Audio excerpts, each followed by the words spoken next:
Countries like, of course, Korea, South Korea, have also been doing extremely well. Economies like Taiwan also doing very, very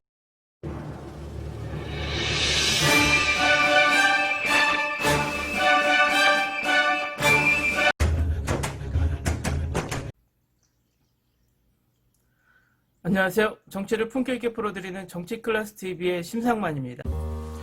오늘은 다시 한번 전 세계에서 한국의 K-방역에 대한 찬사가 쏟아지고 있어서 그것을 살펴보고 외국인이 한국에서 바이러스 확진을 받고 치료 과정을 상세히 서술한 레딧 게시판의 반전 해외 반응을 보겠습니다.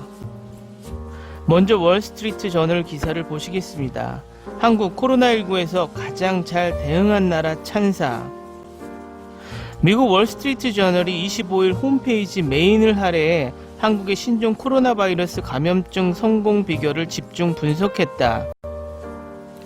월스트리트 저널은 이날 한국은 어떻게 성공적으로 바이러스를 다뤘나라는 제목의 장문의 기사에서 한국은 바이러스 대응에 암호를 풀어낸 것으로 보인다며 그 해법은 간단하고 유연하며 따라하기가 비교적 쉽다고 전했다.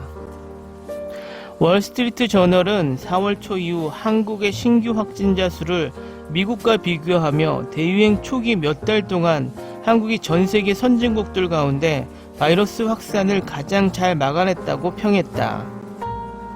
월스트리트 저널은 유엔 보고서를 인용해 한국이 미국, 영국보다 2배 더 효율적으로 감염자의 타인 전파를 차단했다며 한국의 올해 성장률 전망은 마이너스 0.8%로 경제협력개발기구 회원국 중 최고 수준이라고 전했다. 월스트리트 저널은 그 예로 발병 초기 국산 진단검사 키트를 빠르게 승인했고 상대적으로 여유 있는 재정과 감염자 추적 및 알람 시스템, 정부 주도의 마스크 공급 등을 들었다. 델 피셔 세계보건기구 글로벌 발병 대응 네트워크 의장은 월스트리트 저널에 한국처럼 이 바이러스와 함께 살아가고 억제하는 데 적응한 나라는 전 세계 어디에도 없다고 말했다. 월스트리트 저널은 한국에서는 거의 모든 사람들이 마스크를 쓰고 증상이 없거나 가벼운 환자를 포함해 모든 확진자들이 정부가 운영하는 병원에 격리된다. 치료비는 무료라고 상황을 전했다.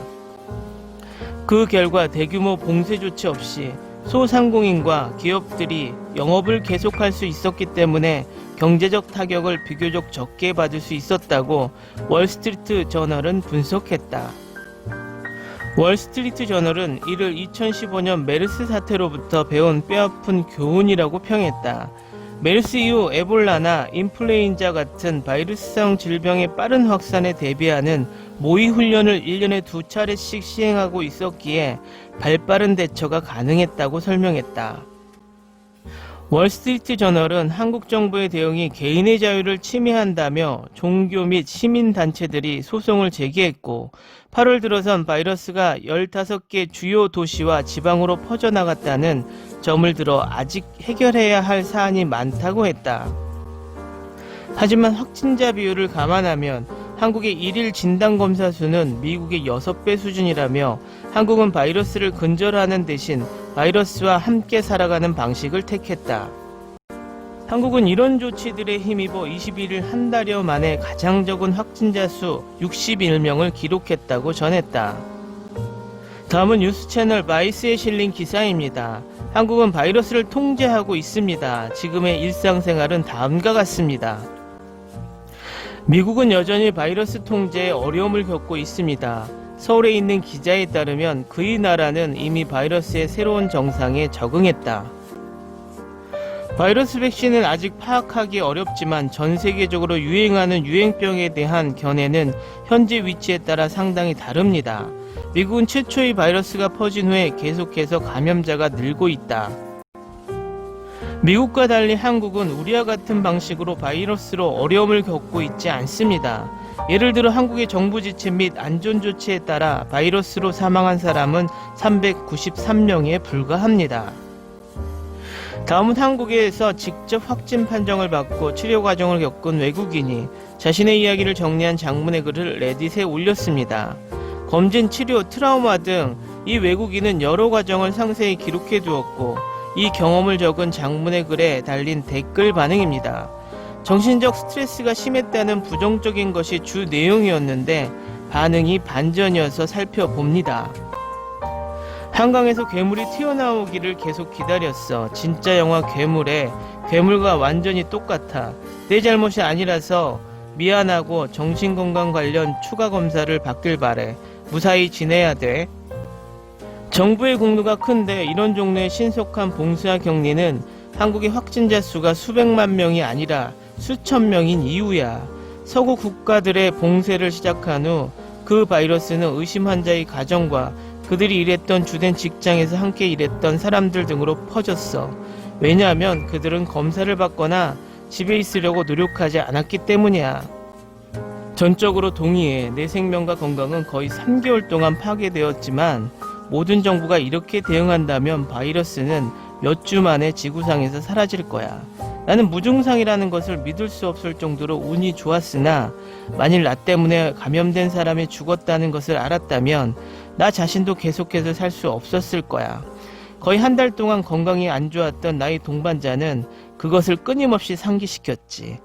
다행히 지금은 우리 둘 다 괜찮아. 친절한 말 고마워. 아주 오래전 일이라 거의 먼 꿈과 같았지만 최근 검역 기간 동안 한국을 방문하고 싶어하는 외국인들이 올린 많은 게시물을 발견했고 이들이 비행기에서 우연히 그 병에 걸리게 되면 무슨 일이 일어날지 읽을 것이 유용할 수도 있다고 생각했어.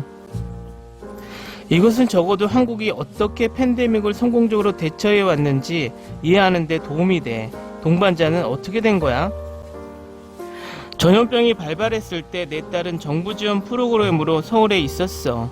그들은 즉시 이 프로그램을 중단하고 그녀를 집으로 돌려보냈지. 내 딸은 집에 왔을 때 2주 동안 자가격리를 했지만 아무런 증상이 없었어. 그래도 나는 종종 그녀가 여기 미국보다 한국에서 더 안전할 것이라고 생각해 왔지. 동의해. 나는 여전히 가장 안전한 곳이라고 주장하고 싶지만 한국의 바이러스를 가지고 있는 외국인들은 현재 여러 소소한 저항과 반외국인 정서를 야기시키고 있어. 나의 동반자에 대해 말하자면 우리 둘 다 동시에 풀려났고 우리 둘 다 잘 지내고 있어. 나는 텍사스주 댈러스에 살고 있어. 내 약혼자의 부모님은 몇 주 전에 양성 반응을 보였는데 정부에서 아무도 그들에게 접근하지 않았어. 그들은 기분이 나아진 후에 다시 검사를 받아보라고 제안한 다음 만약 그들이 다시 음성 판정을 받는다면 직장으로 돌아가도록 계속하고 있어. 내가 겪은 경험은 미안하지만 미국 정부가 적어도 한국이 하는 일의 절반을 할 수 있었으면 좋겠다는 거야. 오늘은 여기까지 하겠습니다. 오늘도 강화된 사회적 거리두기 꼭 실천합시다. 여러분의 구독과 좋아요는 저에게 큰 힘이 됩니다. 항상 시청해 주셔서 고맙습니다.